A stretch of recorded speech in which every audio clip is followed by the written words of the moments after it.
CIST une nouvelle disparition inquiétante. Lina s'est volatilisée le 23 septembre dernier vers la gare de Saint-Blaise-la-Roche, Bas-Rhin.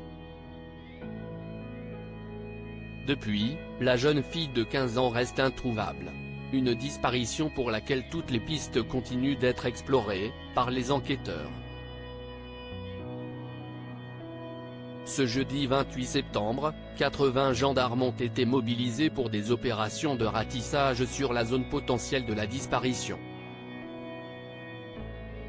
Les témoignages parvenus au service d'enquête au cours de la journée ont fait l'objet de vérifications approfondies sur tout le territoire national, a précisé la procureure de Saverne, Aline Clairaut.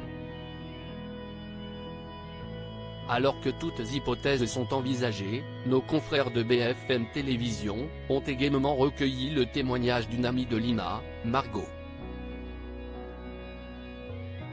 En effet, la jeune femme a discuté par téléphone avec Lina quelques heures seulement avant sa disparition.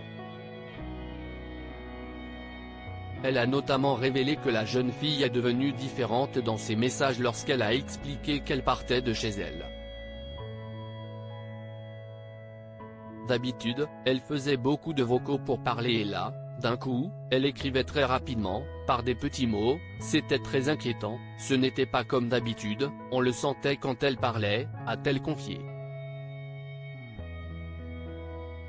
L'adolescente a aussi précisé que la ponctuation dans ses écrits n'était pas la même, alors que d'habitude, elle ne mettait pas forcément. C'était une jeune fille très gentille en ce qui concerne l'hypothèse d'une fugue, elle a rapidement été écartée par les enquêteurs.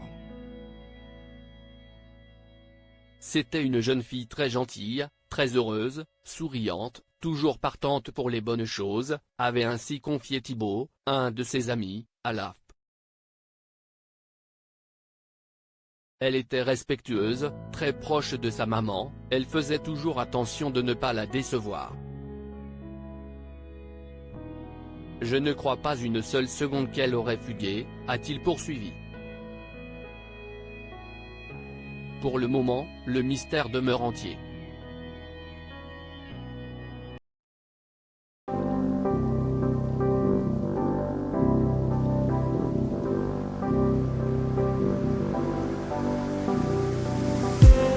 I just need